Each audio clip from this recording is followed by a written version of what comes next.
having a conversational UI is, obviously we see that across a lot of different parts of the enterprise, but I think that's going to be a really big benefit here because you're talking about massive list of opportunities across all these different, government agencies. And so being able to parse through and find those exact opportunities that match your profile or yours with a partner, that's really valuable. Growing a business requires a holistic approach that extends beyond sales and marketing. This approach needs alignment among people, processes, and technologies. So if you're a business owner, operations, or finance leader looking to learn growth strategies from your peers and competitors, you're tuned into the right podcast. Welcome to the WBS Podcast, where scalable growth using business systems is our #1 priority. Now, here is your host, Sam Gupta. Hello, welcome to another edition of Analysts Gone Wild. We got episode 29. Robert Kramer here with more insights and strategy. I cover data, ERP, supply chain, a few other things, and I got a great team on the board today. Let's go around and kind of introduce ourselves and then kind of get into the subject matter. Brian, you want to kick it off where you're at and tell us a little bit about yourself. Yeah, thanks, Robert. I'm with Infotech Research Group, where I cover emerging technology, tech trends, CIO priorities. Been on the show before. Happy to be back. Thanks. Looking forward to the discussion today. Great. Donald, over to you. Thank you. Yeah, I'm Donald Farmer. I've got my own consultancy, Tree Hive Strategy. I specialize in data and analytics strategy. And I'm a product guy. I've been building products all my life. Great. Michael, how you doing today? Doing great, thanks. So I'm the founder and CEO of Arion Research, been around for about 4 years there, ex-IDC, ex-G2. I tend to focus a lot these days on agentic AI and this intersection with CX and other enterprise apps as well. But that's really been the focus. I have a book coming out next month, hopefully on agentic AI. So I got to get a little plug in there. Wow. Thanks for telling us that. We'll look forward to talk about it. Maybe we can dive into that and how it relates to a lot of great things happening. Sam, over to you. Yeah. So, Michael, I have a question for you. So when you do, what is that called? Book inauguration ceremony or whatever? Are we going to be doing a little showcase here on this show? Yeah, that sounds good. Cover page. Yeah, let's do that, guys. Let's do that. Awesome. So Sam Gupta, principal at Elevate IQ. Our focus is really enterprise software and host of WBS Talks as well. Robert, over to you. Great. It was interesting. We were chatting before this, everyone, and I know that supply chain is a big deal before we get into all the waves of AI and how that's affecting enterprise technology and all the announcements that are going on. But we were talking about supply chain. Obviously, there's been an enormous amount this year because of the government and how that's affecting tariffs and things like that. But we were getting into how it's downstream into coffee. Yeah. And do you guys drink a lot of coffee? And if you do you like the mom and pop shops or the Starbucks, or are they all affected right now with the supply chain? What do you guys think? I think, Brian, you probably got some information on that. You're on mute. Yeah, you're on mute. I actually just go with the direct IV drip into the vein for coffee. So I skip the whole having to go out to any Starbucks or a mom and pop shop. But yeah, we were talking about it. I mean, here in Toronto, I've been feeling like I am paying a lot more for coffee for like months now. So it's tough out there. What's more mean? Like a $4 cup is $7 or a $4 cup is $4.25? How much more mean? Meaning, so when you're paying more for a cup of coffee, is it like $4 a cup is now $7 or $4 a cup is now $4.25? How big of a difference is it? Yeah, again, I don't know if I don't often go out for coffee, right? So I'm buying the stuff at the grocery store, and I'm used to a tin that was like $15 is now $20. So that's okay. The type of thing I'm seeing. So 25% increase. Brian, I have a question for you. How's that IV shot one? Is that cheaper than the regular one? Because I'm open to that. Yeah. That's the hack. You got to go high volume, get the bags delivered. That's the way to go. Well, it's interesting. And then, we've had recent conversations about AI with sports, and we talked a little bit about the Major League Baseball trade deadline. Looks like the Toronto Blue Jays made a lot of moves. Did AI help, Sam? And you seen a difference yet, or it's too early to tell? I mean, last 2 days they were in Colorado, and this was one of the heaviest hitting, I guess, that anybody has seen.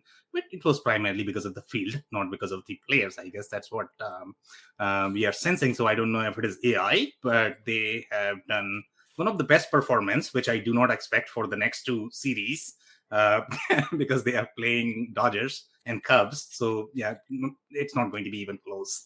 Do you think that AI has enhanced baseball? Do you think it's meaning to make it more, I guess, features and for fan experience, or do you think it's because the game's kind of gotten to the point, I guess, like 5-10 years ago, where it was like 3 hours long. Now it's a little bit more sped up. But do you think AI has been a advocate for Major League Baseball, or do you think it's got some more work to do? So my take on this is going to be baseball is obviously a very data-driven game, overall, Robert, and you cover this a lot more than you, I guess, right?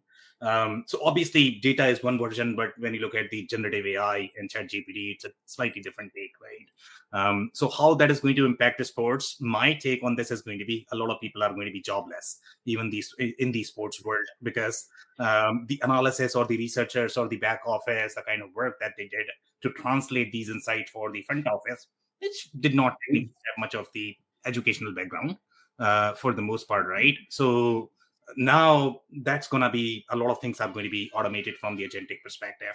I think they are trying a lot of different things, such as the automated strikeouts. I think they had tried that in the All-Star game. I don't know if that is going to be adopted or not, but we'll find out, I guess. Okay. Well, we'll see. It's a lot of activity. I always see the sports industry as another industry that's equal to some of the ones that we cover.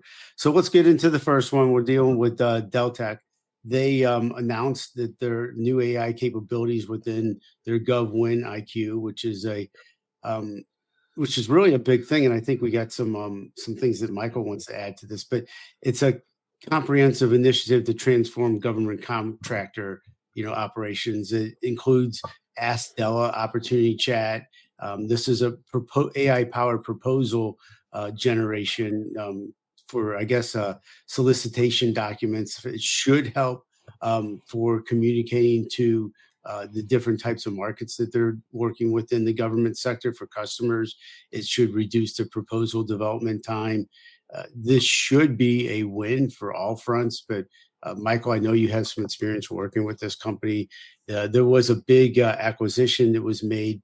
I think that you were talking about it in 2016 that was done with Roper Technologies. But Michael, what's your take on this?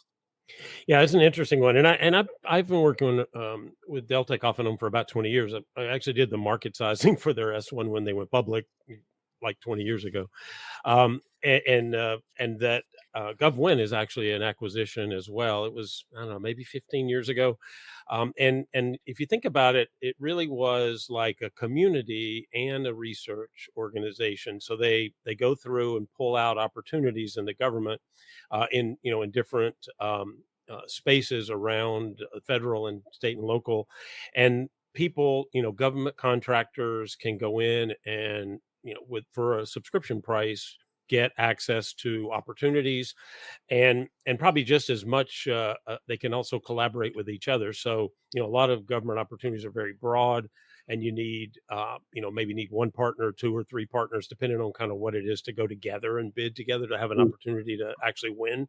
So it's kind of a network and also an information source for a lot of government contractors, and they value this highly because, again, it gets access very quickly to a lot of opportunities that you might not find otherwise.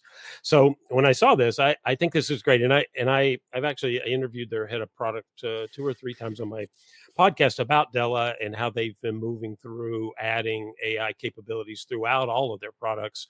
So this is just kind of the next step. And for GovWin, this is a really excellent change in the way that users interact with the system, giving it conversational chat to be able to go through and search and find opportunities and find partners. I think that's going to be a big help, makes it much easier to use. And then the second thing, and this is a very difficult thing, as you know, especially the federal government has a lot of rules and regulations about anything they do.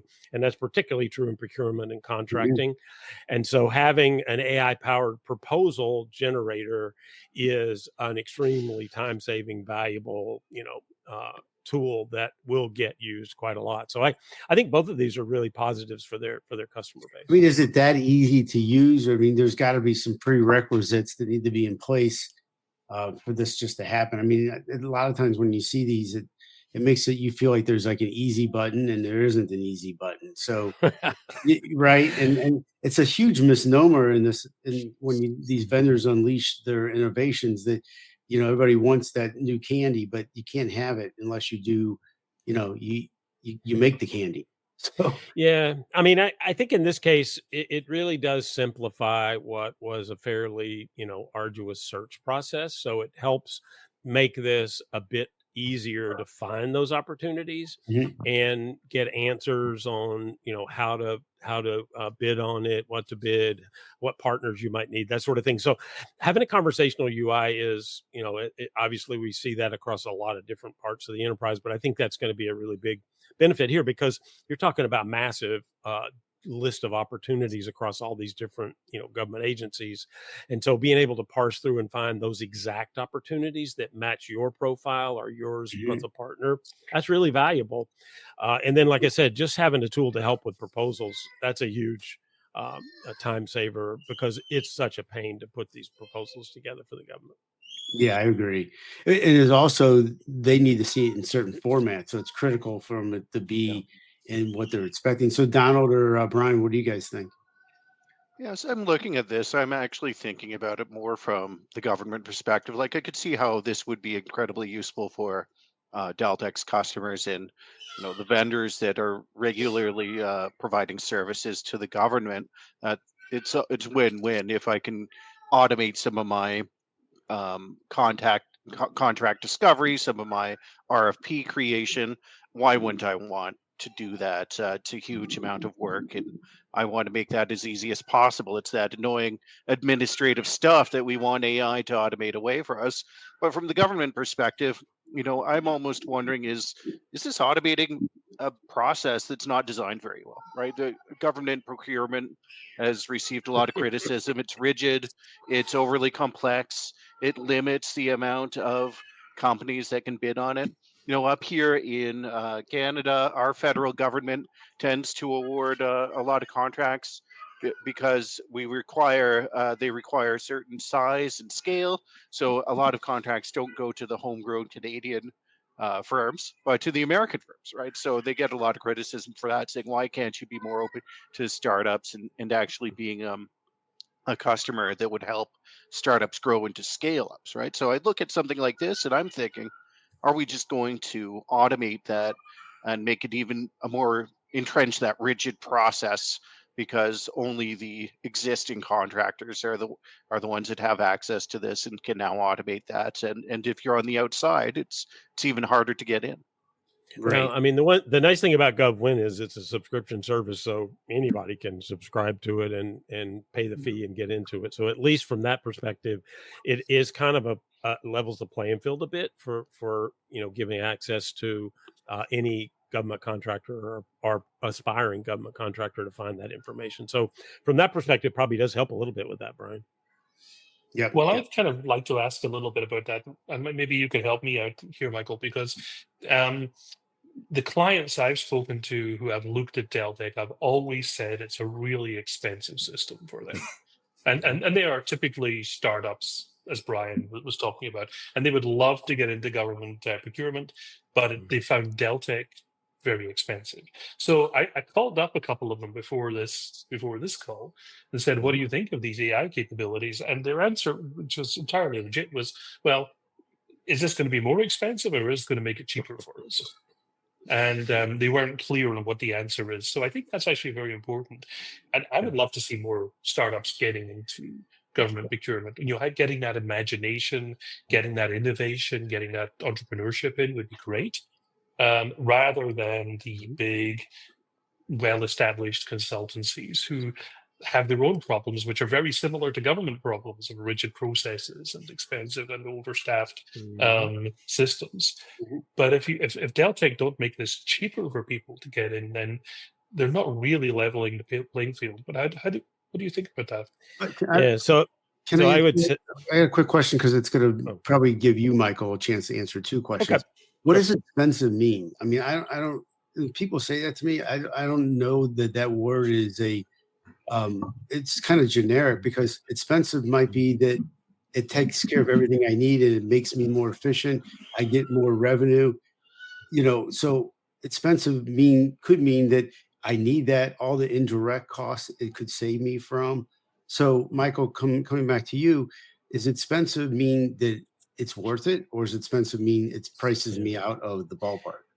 So I would say, first of all, I haven't really heard that the government contractors that I've talked to, and big and small, and there are a large number of smaller contractors involved in GovWin that have complained about that price. There are certainly some customers that I've talked to that say, well, this product's a little expensive or that, because they have a very broad portfolio. They do a lot more than GovWin. But I will say that for Della and all the AI capabilities, they went down the path of not charging extra for those. So I assume that the same is true in the GovWin offering, because they haven't added pricing and cost to any of their other applications when they added Della capabilities, which they have been doing now for 2.5, 3 years, I guess. So I would be surprised if that's the case. But yeah, I guess that to me, the value for GovWin and what I've heard from the companies that are members of the of the program, of the network, that it is a great way to find both opportunity and also opportunity as a partner. And one of the things, Donna, you mentioned the fact that smaller companies, big companies tend to take over a lot of these big contracts. That's true, but what happens is underneath that, a lot of small contractors end up as the next level down subcontractor to do portions of what they do really well. So that does, in fact, a lot of times open up opportunities for them to get engaged with a larger contractor that needs very specific, capabilities that they want to put into that bid. So I've always heard it as a positive, but I mean, I'm sure pricing and expensive is a relative term, right? So I guess there probably are plenty of people that say it's expensive. I don't know. Well, is it a barrier? Is it a barrier to entry? Is really that's a good point. The question. Yeah, it's a good question. But you were absolutely right. You made a very good point about subcontracting, and to be fair, some of the small companies I know who complain about the price of Deltek, they are indeed subcontracting to other companies, and that makes it effective for them. So fair enough. Probably the main the main point, right? With the risk with the talking about the price and the business model here, right? I'm assuming this is like a SaaS offering, so I'm paying for access to Deltek's contract search and RF, the SMIT services does the RFP creation for me. Doesn't guarantee that I'll get any of these contracts, right? So the value isn't guaranteed. I just get the seat to try and use the tools and apply them. Mm-hmm. Right. Yeah, I mean, you get access to it, and it has a lot of opportunities there. So yeah, it's a subscription offering. Not much software involved in this. I mean, it is more of the data and parsing the data. So, but yeah. Does Deltek compete with like low code platforms like Appian, because they have something similar, but it's a business process application workflow, and it seems like indirectly they would compete. But it's not. No, it's really not the same thing. You think of this more like a network or a community that shows the data from all these different agencies in one place, so you can look for opportunities and also look for partners. It's different than this is not a platform. Maybe you could call it a search platform or something. But now some of their other tools, they do certainly have some workflow and that sort of thing in some of their other project-based ERP tools, which they have a couple of different offerings there. Cost Point, which is kind of the standard in in government contracting, for example, is an older platform, but it's a platform that's used across a lot of contractors in the federal government business in the U.S. Yeah, guys, so let's be very clear. I guess overall, anything that touches ERP becomes very expensive, and life is not meant to be fair, and it's never a level playing field. In baseball, my Vladdy gets $500 million contract. A rookie in this context would be a startup, does not even get 5 million, even though they might be hitting much higher average, at this time. So again, life is not meant to be fair. There are always going to be barriers. But for the most part, I guess some more comments. Robert, to your point, these guys are real ERP vendor. And this play, when you look at this particular play, this is more of the data-powered CPQ-centric play, I guess. I mean, that's probably the easiest way to summarize or closest. I know Michael probably does not like that. But even your HubSpot is trying to do that. Pipedrive is trying to do that a little bit. But in this case, obviously, you are getting a lot of proprietary intel from the government perspective. The biggest benefit that you are going to get, and I know everybody hates working with government, but government is one of the most predictable revenue stream that you can find even in down economies, to be completely honest. We would love to get more business from the government, but it's hard. It's meant to be hard. That's not changing anytime soon.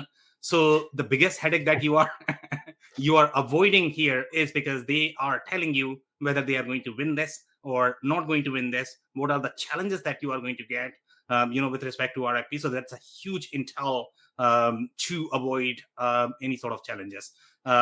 Michael, I'm going to have a question for you, and I'm doing my own market research here because you spent so much time on this.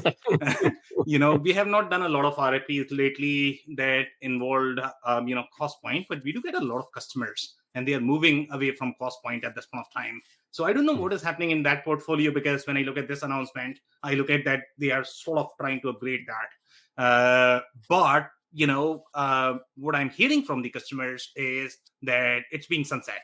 So is it being sunset because they are moving to cloud, or are they migrating to a different product because they have a lot of products in their portfolio?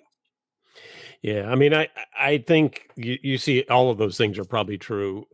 Some are moving to different products, but cost point is a little long in the tooth, but it's certainly gotten a lot of attention from them, and they've moved it forward in a lot of ways. Has some good AI capabilities embedded already, and that sort of thing. Some of their other products that they bought, like Economy, they bought, and Vantage Point, and several different other project, all based on project-based industries or contract manufacturing. Those are the two verticals that they play in heavily, and all their products are oriented towards companies that do project-based work. So the project's the center of everything versus the product in a lot of ERP systems. So from that perspective, it does help businesses that are oriented that way, because the process much more closely mimics what they need to do. And of course, AI is playing a big role in project management in a lot of different areas, everything from help them find resources to, in this case, help them find opportunities. So sounds good. So Sam, should we hit the next one? Yeah, you can do that. So just one call out for the audience. If you guys are in the audience, and if you have any sort of comments, questions, stories, we always like to cover them, hear them. So I know that Dinesh is probably there in the audience. Thank you so much for joining. So Robert, we can go to the next one. Please ask away. We're here to answer questions. We like the collaboration. It brings another element. So let's talk about IFS, acquisition of TheLoops. IFS is ERP, enterprise cloud, and industrial AI software application. TheLoops is a Silicon Valley-based innovator of autonomous AI agent technology. They focus on operations. So the acquisition, what does it do for IFS? I think it does do a lot of different things. It delivers AI agents specifically for the industrial area, participate in the workflows to help with the compliance. I think what IFS is talking about is they're shifting from tracking the work to actually doing the work. There's a lot of complexities around, letting these agents loose and how they can be effective because there's setup, there's issues with trust, things of that nature, but potentially can deliver significant operational gains for the customers. And it establishes IFS as a, to have one of this, I guess, one of the first to market industrial grade agentic AI offerings, but their competitors, I believe, do too, which is SAP and Oracle. But you'll have to chime in on that one, Sam. But Sam, you probably do have some pretty good influence thoughts on this. What do you think? Yeah, so I mean, they have taken a very interesting direction overall from the IFS perspective, and I personally like to see them as very, very unique ERP vendor.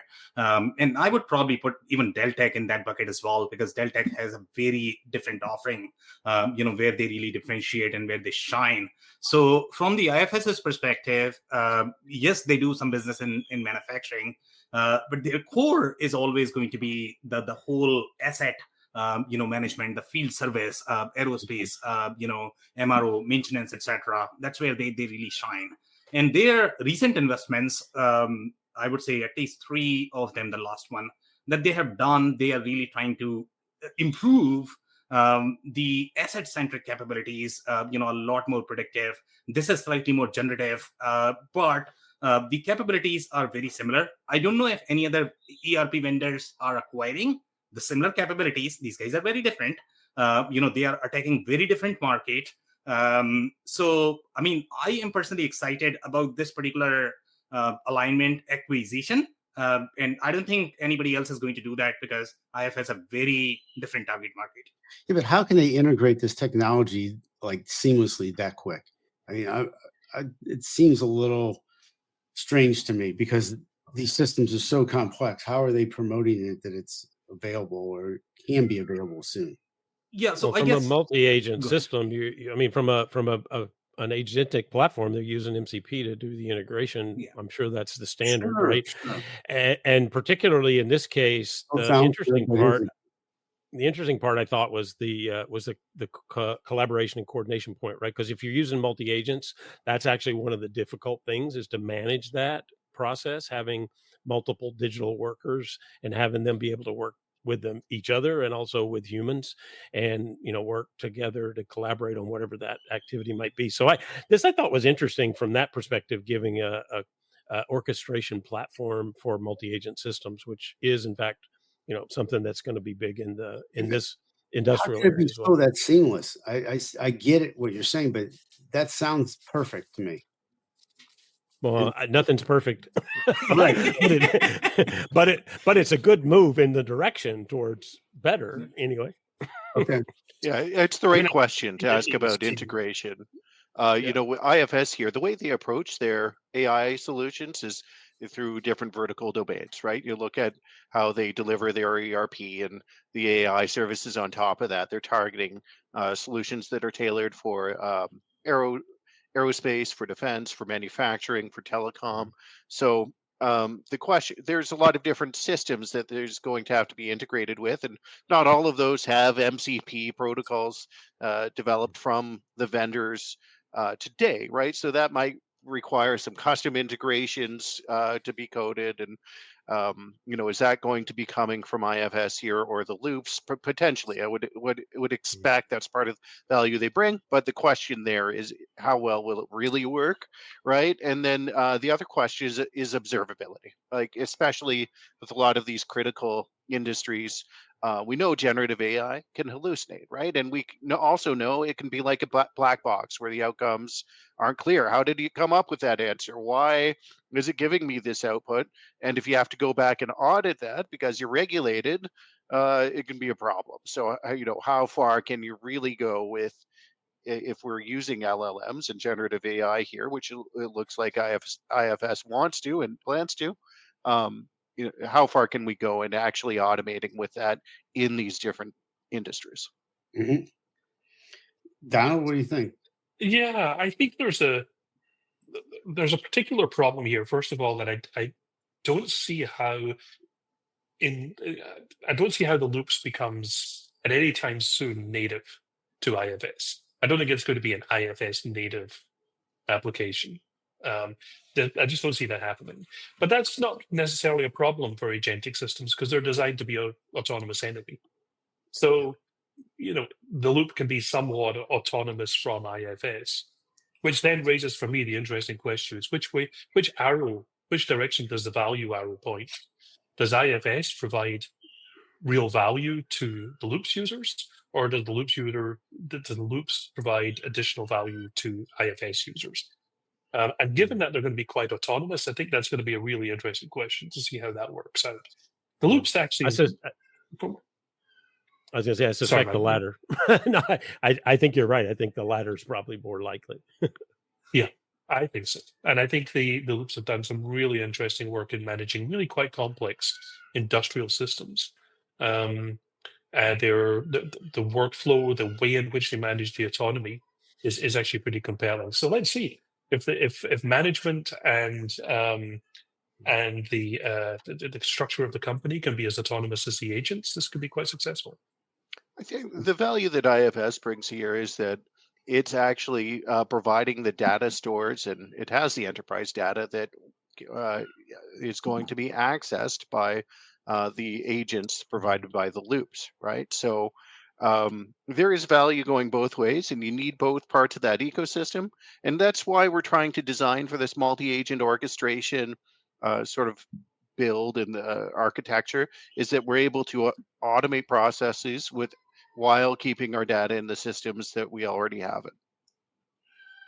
Yep. Yeah. So very interesting comments, and I'm going to have one question probably for or assessment, I guess, and then I'm going to watch how Michael is going to react to that assessment. So in this case, I know every single ERP vendor is trying to do this. They are trying to accomplish this through many different means. Everybody is going to have some sort of agentic workflow, and obviously some are using MCP, some are using proprietary tools, and some are either partnering with them or acquiring these capabilities. In this case, this is going to be acquisition, but overall, in terms of the bucketing and positioning, let's say if I were to draw a comparison here and I said, loops is probably similar to PyPhi. How would you feel about that, Michael? And I know that we have covered a lot of stories with respect to PyPhi, and a lot of companies are partnering with them as opposed to developing either their own or acquiring something. Yeah, I mean, you have to have an agentic platform to do agentic AI. You have to have a way to orchestrate, coordinate, collaborate, human to agent to agent, and those standards, MCP, and there's an agent to agent protocol, A to A. All these things are important, and I think either some cases companies are going out and partnering in to bring in a platform, and I think actually we have a platform story later in this deck, I think. But then you also see in plenty, and I mean, Salesforce is a great example. Agentforce is another platform, could do this. It's not built to do this out of the box, but it could do it if you had the right data, built the right agent. So I mean, to me, it depends. It's that build buy question. If it's quicker to acquire a platform that already has those capabilities and then integrate, it seems to me like that's a logical business choice versus the other, which could be build your own. If you have the data, you have the resources to build, maybe that's a better solution for you. Yeah. I think we had a question, Sam, from the previous. If you want to. Yeah, happy. No. So cost point is actually for government contractors and contract manufacturers. So it's not really a government ERP. It's a government contractor ERP and also contract manufacturing ERP. That's a very important distinction, and thank you so much for highlighting that. And I don't know, Michael, if you want to touch on how that would differ, because you are right that government ERPs are going to be very different, and that would be something like Tyler Technologies. This is very different, even though they deal with a lot of different government entities, government functions, but that's a very important distinction. Yeah, and they have some integration points. There's some reports and things that they have to play to the government, and so from a contractor perspective, that's useful. But from a government ERP system, and back in my PeopleSoft days, I implemented an ERP system for the U.S. Mint, and I can tell you that the only reason we were successful with that was because we didn't have to meet government accounting principles, because they are very different than private sector. But because the U.S. Mint is an independent agency that can operate with outside of that was okay. But from a normal government agency perspective, their accounting processes don't fit normal ERP systems. Great. Anything else on this subject? Should we hit the next one? Sam, anything in closing on this? No, I think let's hit the next one. Okay. So this Intellistack, they're going through a rebrand. I guess the original name was FormStack.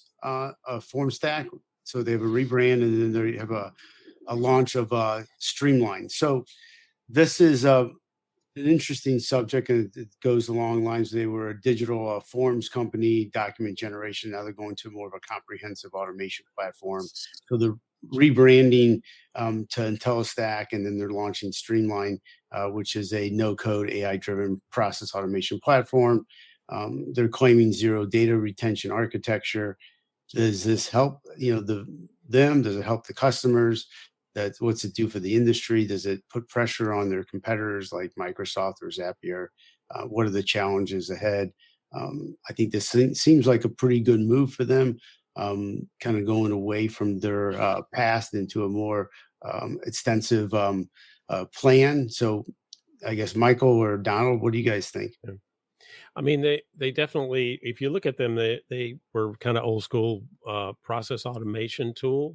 And now they're trying to rebrand, as everybody in the process automation world is, to include AI. And this the name change makes sense. The capabilities, obviously zero data retention is important. Why move data around inside your business if you don't have to? It's much safer and much easier to bring in a system that can use federated data. So that seemed positive. And I suspect that, it's almost like the RPA vendors have been moving towards AI and intelligent RPA. I got the same feeling from this announcement, right?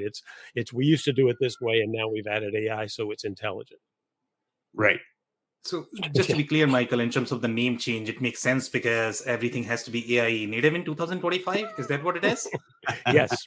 Actually, it's in 2026. It has to be AI. Yeah. Makes sense. You know what? So there is one thing that really interests me about this story, which is the relocation of the company from Indiana to Denver. And, presumably that's because it's easier to hire people in Denver, or you get, there are more people working in this field in Denver than in Indiana. But Indiana's not like the back of beyond. It's not, it's not as if there's no talent there.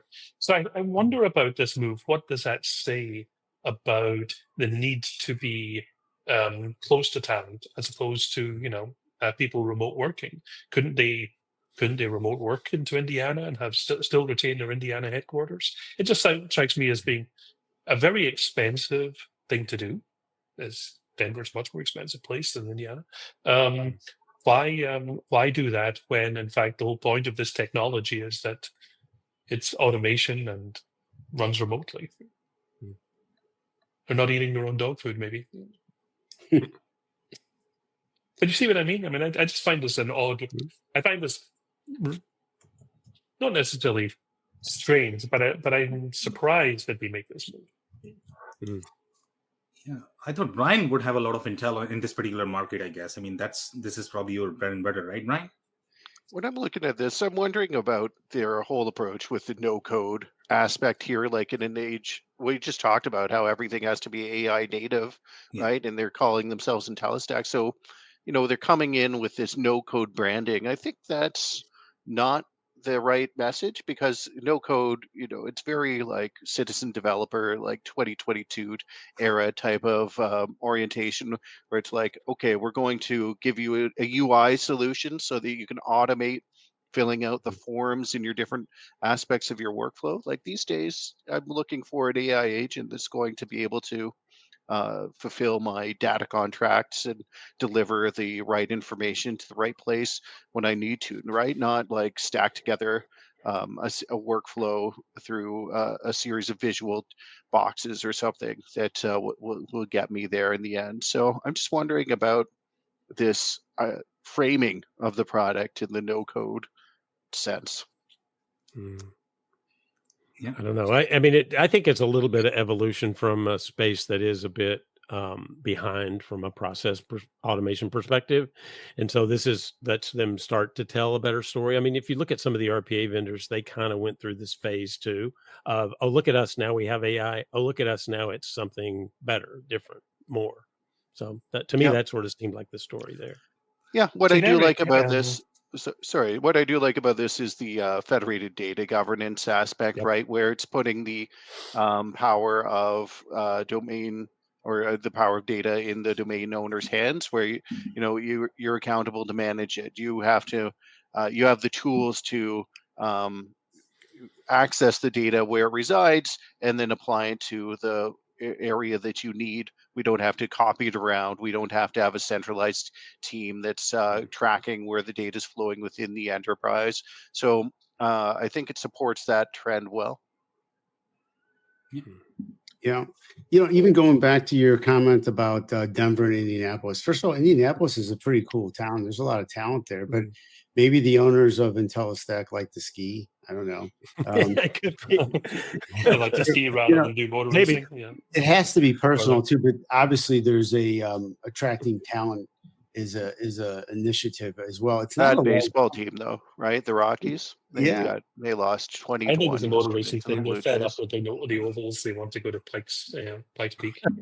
Yeah, do the hill climbs. But it's just created a hill for themselves to climb. Yeah. So who knows why they move it? I'm from the Midwest, and Indianapolis is a pretty significant city. There's a lot of IndyCar racing. There's a lot of people there. They attract a lot of stuff, sports and non-sports. But it could be personal. This is Intellistack company is not that large of a company. It looks like they have like 200-300 employees. Is that right? So they're not looking. So the move it sounds a little bit more personal than business, but who knows? But skiing's a big deal. My father, he used to have an ERP company. He opened up another location in Denver, and it was either his partner was going to move or we were going to move. And I'm like, we need to move. Let's go. Because I was like, 10, and my mom would not let it happen. But I used to meet him there, like on every month in the winter, and go skiing on the weekends because he was there, like once or twice a month for a week. But Denver's a very cool town, and it's got a lot of young talent. So to your point, Donald and Brian, it's probably has a plethora of opportunity to gain new talent that they might not be able to get in other places. But like you said, remote is a big deal. We all work remote, so not sure if that makes a big difference once you get the skill sets. Yeah, I mean, there is a big war for AI talent, so maybe that has something to do with it. And I don't know that Denver's a hotbed of AI talented, young developers, but maybe.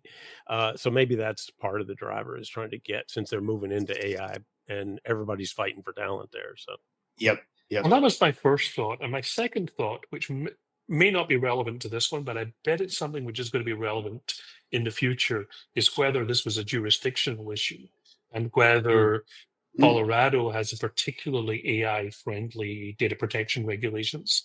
Indiana's data protection regulations haven't come into play yet.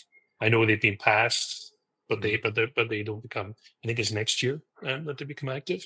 And I've already had a number of people ask me, and it's not an area I specialize in, but they've asked me about, particularly on the West Coast, about the difference and whether they can sort of arbitrage their location according to different regulations. Unlike HIPAA, which applies across the entire country, data privacy regulations are surprisingly localized, and there are important differences. Perhaps for AI, Colorado may be a bit further forward, a bit more forward-looking than Indiana.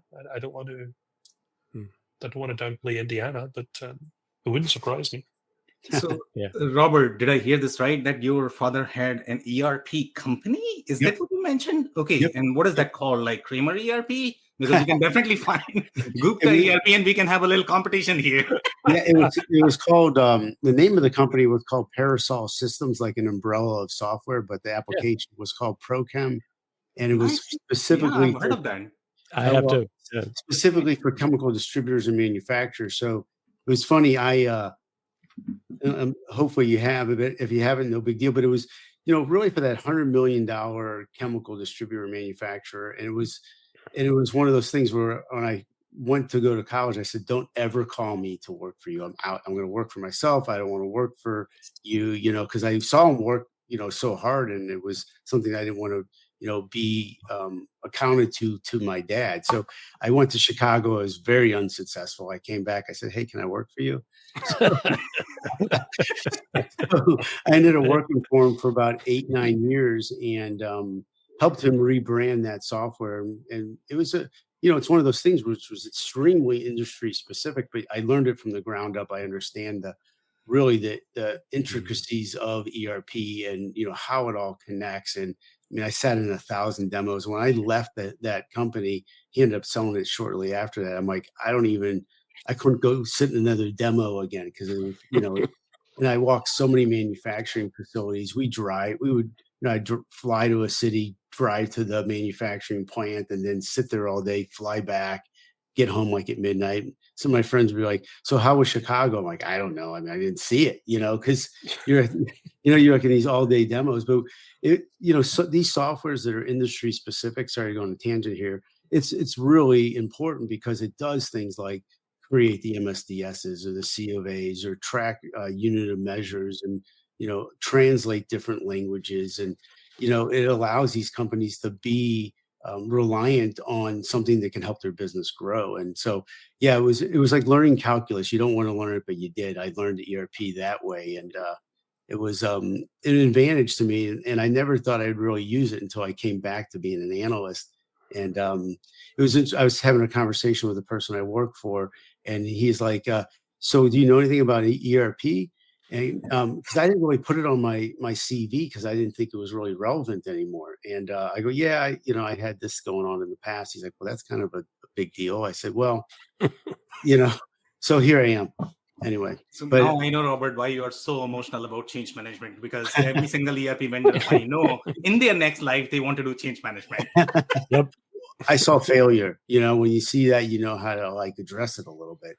But yeah, all the implementations were pretty successful, but it was because of the processes. And, but everything that you all do is about processes. And, if you stick to those, you can pretty much get through it. But if you don't, every time you sell an ERP, service, Sam, everybody seems like they're gun ho, but then 2 months later, they're all worn out. Right. And because you got to get them past that gun ho stage, because it's not going to be fun, but you have to modernize, and all these applications that we're talking about, that modernization is a big deal.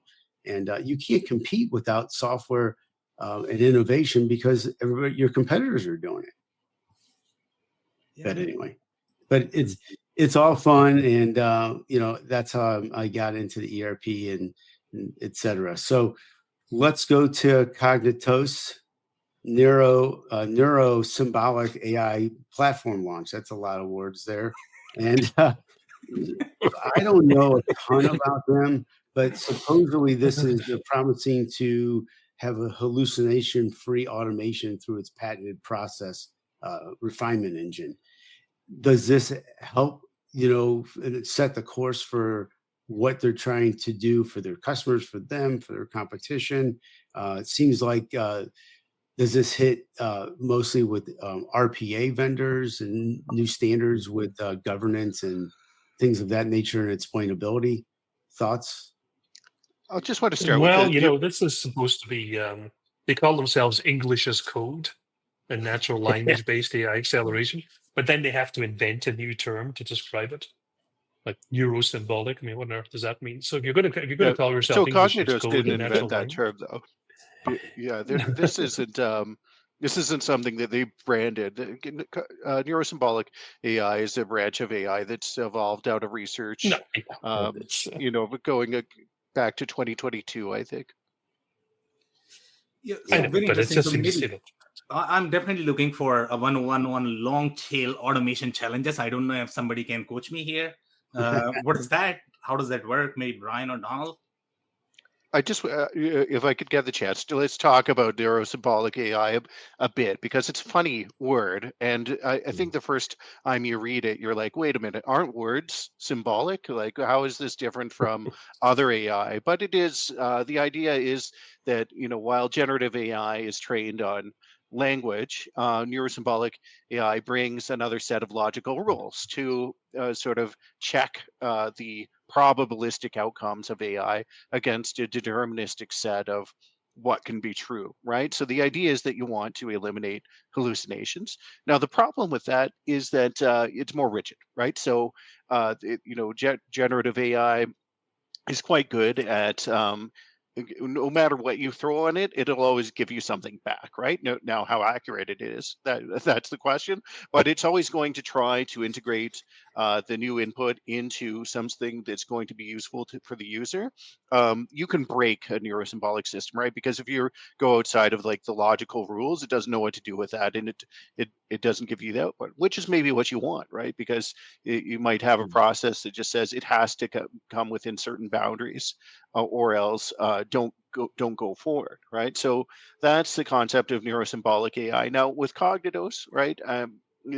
Now that they productized this, the buyers have to ask a lot of questions about, well, how does that deterministic aspect work? Is that going to align with my business rules, and how often am I actually going to achieve that outcome in the real world when I'm bringing it to bear on the data that I encounter every day? I mean, I think to be fair to them, I mean, I was being a little sarcastic about them, but they are tackling one problem in particular that I'm interested in that's really been very difficult is when you automate these systems, and especially when you automatically or autonomously automate these systems, then documenting what is done. I've seen several attempts at automation where there has been hallucinations in the documentation because the documentation is generated. And that can be a real problem. I mean, there's nothing worse than having an automated system which is documented with hallucinations. So if they're actually tackling that problem, and I think the neurosymbolic approach is actually good because it's grounded not in LLMs, but in a system which is designed to be deterministic rather than non-deterministic, then I think they're probably onto a good thing here. But I think it'd be super interesting to see how successful they are at it, because there's a lot of fluff in this press release that didn't give me confidence. I mean, just the name. You got me at neurosymbolic. I'm like, yes, that sounds cool. I want that. No, I think part of the point here is that that as you automate different processes, you can't always solve it with the same approach. And this is a different approach for certain kinds of processes that you need to automate, but you don't want that variability in the outcomes. You need more specific controlled outcomes. So I think it's interesting, and I think you're going to see more of these types of permutations of automation that go into much more specialty areas. Some will be general, purpose agentic, and then some are going to be, much more specialized. That's kind of how the tech market almost always evolves, right? Yeah, and whether it's neurosymbolic AI or if it's other techniques to address this problem of hallucinations, this is a great opportunity for vendors that are looking to help enterprise get value out of their AI, because where certain processes hallucinations doesn't matter so much.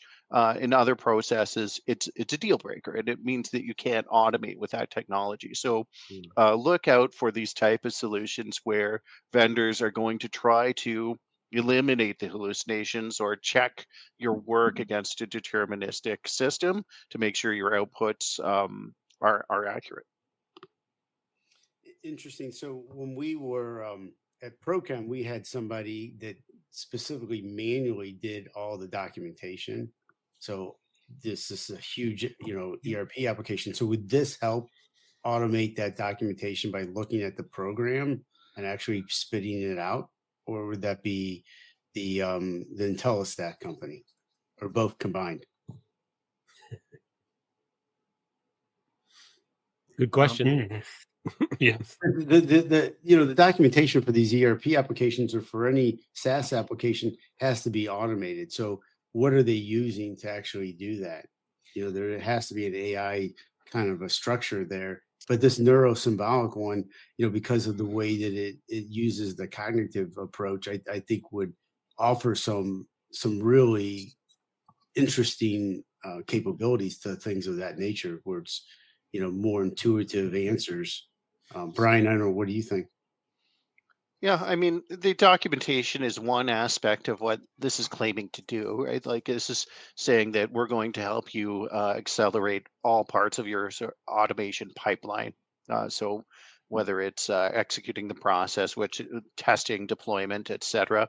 The documentation is so key when you automate, right? And it all goes back to process. That's what we always tell our clients: is no matter how good your technology is, it'll claim that it automates all these things for you. But if you don't have the right process defined and um, agreed upon by everybody at the company as being the right way to do it, you can't go forward with something like this. So it doesn't come, it's going back to the easy button. It's not an easy button because you still have to know how you execute. It's not doing that part for you. Can the documentation be more intuitive, where if you're not doing it right, it tells you? So, right. Yeah, so Robert, I'm probably going to have one comment on that documentation, I guess. So when you look at the documentation, especially in the agentic AI world, the documentation is ChatGPT, and which bothers me a little bit. I'll tell you why. Because, earlier in the days when I was doing reviews for these enterprise software, I was looking for 2 videos. I didn't have anything without putting my email, which I didn't want to put because I didn't want to access any sort of gated content because that would be illegal. But in this case right now, if you go to ChatGPT, it knows about objects and classes and tables of every single software out there. How did we get there? Because now everything is open. So that documentation is ChatGPT now. Well, I mean, I would say that the move towards conversational interfaces on all these systems is something you're going to continue to see happen. And help, documentation, all those things, having a conversational way to interface with that and interact with that could be very useful for users. So I mean, not necessarily just ChatGPT, but in general, applying a conversational UI to the front of documentation makes it more accessible. I think it's also increasingly important to think of the distinction between a help system and a documentation system. A help system is an interface to a documentation system. And I think when you say ChatGPT is the documentation, it's actually the help system. And I think that is an important distinction, because increasingly, especially for these very prescriptive scenarios, the documentation has to have a kind of quality of exactness that you're not going to get from AI generated systems, but they make an excellent interface to the documentation system. Yep. All right. Well, I think we're about at a wrap. So let's kind of go through, the final, words here. So my thought is, do you guys agree or disagree with work, since we talked about this, remote versus in the office, and why? So as a conclusion, and meaning, do you feel, and you can even segment it, where the younger, generation, it's helpful for them to be in the office versus people who older, they get it, or everybody needs to be in the office, or everybody needs to be remote. Brian, to you If first. my office was in Indiana, I'd probably rather be remote. Agreed. Brian, what do you think? Well, I'm going to take the analyst cheat here and just say it depends on your organization context, right? Like, I hate these all these announcements of banks are saying, okay, everybody back to the office 5 days a week, and not to pick on banks, but I do see that industry is really driving people back to the office. And is there any thought going into, like, what is the value of these people all sitting in their cubicles next to each other? Or, if you're going into the office and having Zoom calls with external clients all day anyway that you could doing at home, and you're not actually connecting with your colleagues face to face, which I'd expect would be the value, then what's the point, right? But if you're going in and you're working with people and communicating face to face, and you're trying to do things like innovation and creativity, then I think great, yeah, there is value in getting together. Does it have to be every day? Maybe not. Donald, what do you think? Yeah, I mean, I think the depends answer is good. I mean, I work from home, so I'm in the office every day. But I think people talk about it's more productive to be in the office, but none of those companies actually have good benchmark measures of how productive they were previously. I would love someone to show me a benchmark of how things had changed, and then say, based on the benchmark, rather than the manager's gut feel, that this is the decision we're going to make. But I haven't seen that. Good point. Michael? I'm not a fan of the big brother management system. So I think you have to hire people you trust, and trust those people, and base everything you do on the outcomes, not on the process. I don't care how they do it, as long as they get the right outcome, and it's not illegal, of course. And I think I've worked remote forever, and I think that it's an easy way and a good way for a lot of people. Are there things that need to be in person? Sure. And for those, be in an office, be in somebody else's office, I don't know. But I hate the conversation that, I can't see my employees, so I don't think they're working. Then you need to relearn your skills because you're a terrible manager. Yeah, there's micro versus macro, and macro managers are fantastic. I think you have to trust your employees. You give them the ability to be have that autonomy, like giving them unlimited vacation, giving them the ability to come in the office. They come in when they need to. You know that they're getting stuff done because you look at what they're producing. Yeah. But call a spade a spade. Some people need the interaction, and those people cannot work from home because they can't get situated and comfortable and productive. I feel like when I'm in an office, I get bothered too much, and I'd rather get my stuff done. And at home, I'm very productive. It doesn't matter. But I think it just depends. And I also think these companies sign these long-term leases that are expensive, and they have to take advantage of. That's another point. Yeah, that's a big point. And I think the workforce has shifted, but the more experienced people probably do better at home. But maybe there is no way to delineate. Sam, what do you think? Yeah, personally, I'm slightly old school, even though my hair might not tell the same story. I'm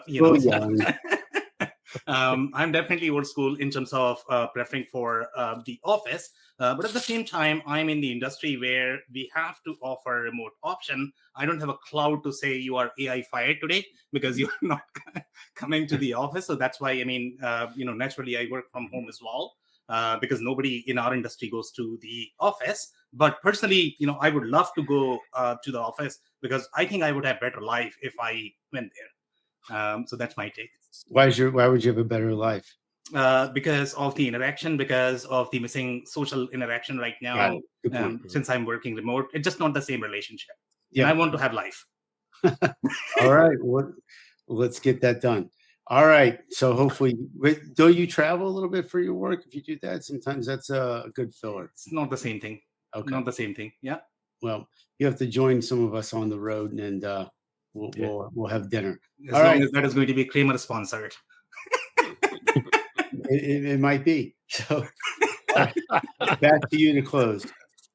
All right, guys. So that's it for today. I know we are 3 minutes over right now. I don't know if you guys had meetings. Thank you so much for joining. I'll see you next Thursday, 11 a.m. Eastern. Excellent. Thank you very much. Thank you. Thank you for listening to another episode of the WBS Podcast.